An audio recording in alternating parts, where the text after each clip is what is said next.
A deputada federal Carla Zambelli concedeu uma entrevista coletiva acompanhada por vários outros parlamentares para falar sobre a operação de busca e apreensão em seus endereços, inclusive em seu gabinete parlamentar, ordenada pelo ministro Alexandre de Moraes do Supremo Tribunal Federal. A deputada afirmou que se surpreendeu com a operação, tendo em vista que já tinha se colocado à disposição da Polícia Federal e do Judiciário. Ela relatou que seu passaporte foi apreendido, assim como seus 2 celulares e um disco rígido. Zambelli disse: "A impressão que eu tenho é que estão tentando envolver o Bolsonaro através de mim, porque eu sou muito ligada ao presidente." Carla Zambelli afirmou que encontrou com o hacker Walter Delgatti uma vez ao sair de um hotel, quando pegou seu número de telefone, e que se encontrou com ele poucas vezes, inclusive uma vez em que ele foi a Brasília, afirmando que teria provas a apresentar e serviços a oferecer à deputada e ao partido. Zambelli relatou que o levou para conhecer o presidente do partido, Valdemar da Costa Neto, quando recomendou ao presidente que não o contratasse. A deputada afirmou: "Ele ofereceu o serviço de uma espécie de auditoria durante o primeiro e segundo turnos."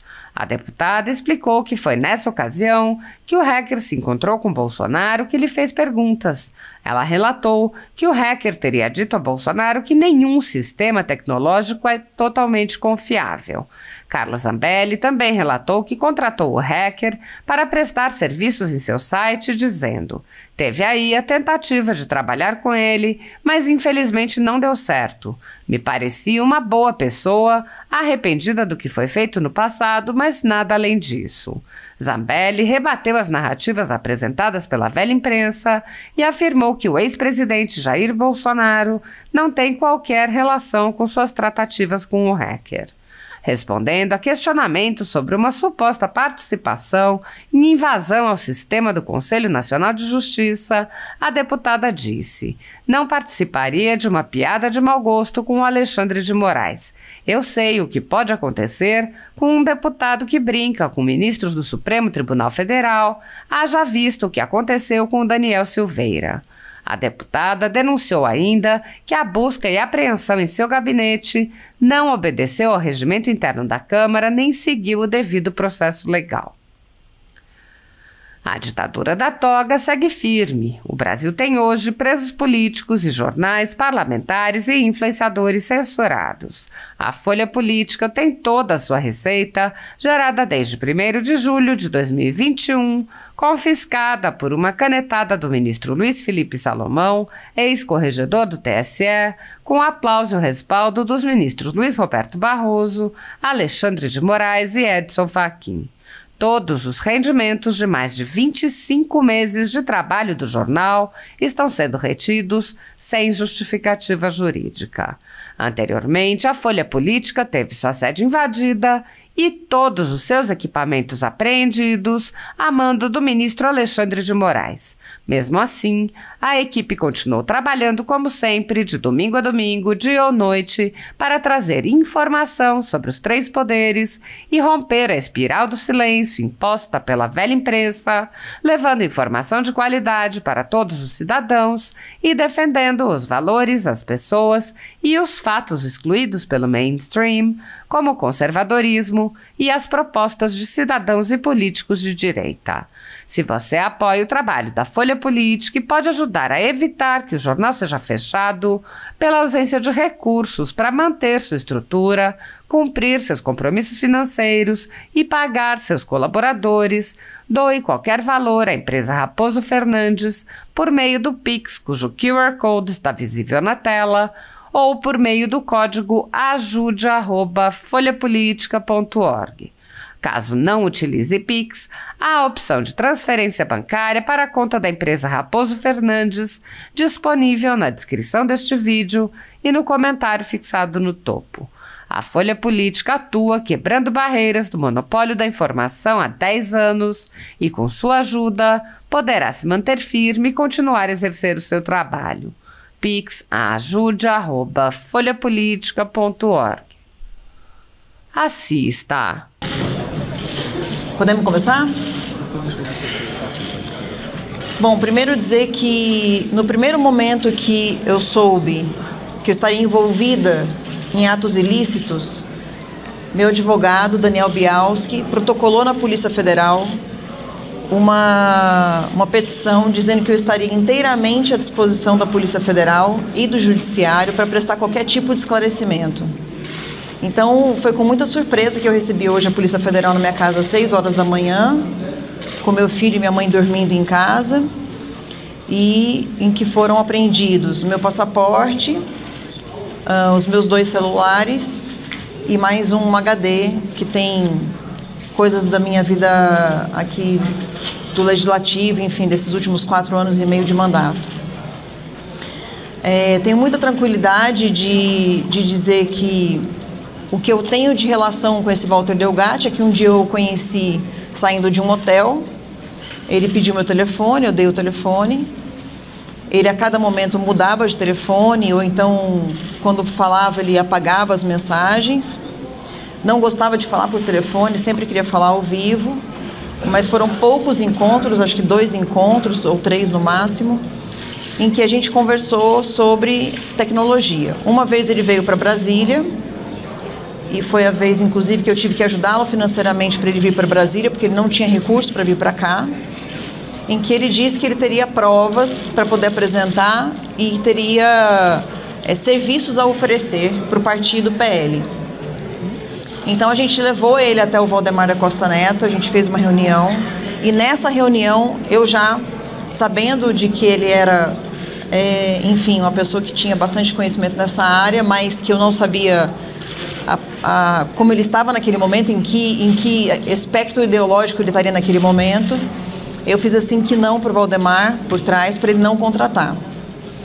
Ele ofereceu o serviço de participar de uma espécie de auditoria durante o primeiro e o segundo turnos.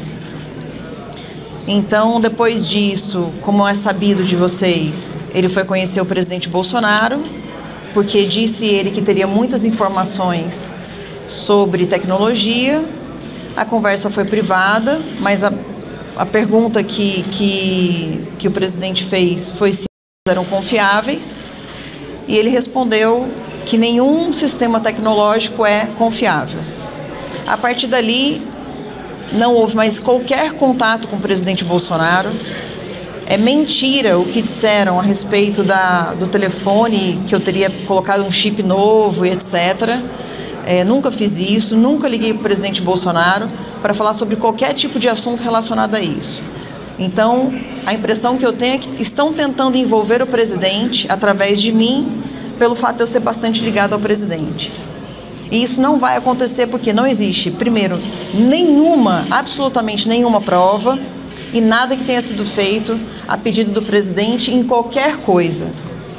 A única coisa que existe é que depois de tudo isso que aconteceu e após as eleições, inclusive há um pagamento de R$3.000 hoje é funcionário meu, mas na época era só prestador de serviço, no mês de novembro. Então, os fatos já provam que as coisas não batem. O que eu tinha contratado, o que eu tinha subcontratado através dele foi o pedido de uma ligação das redes sociais minhas com o meu site. E que ele próprio já falou algumas vezes na imprensa que ele não conseguiu terminar, não conseguiu fazer. Então teve aí a tentativa de trabalhar com ele, mas infelizmente não deu certo. Ele me parecia uma boa pessoa, arrependido do que tinha feito no passado, mas nada além disso.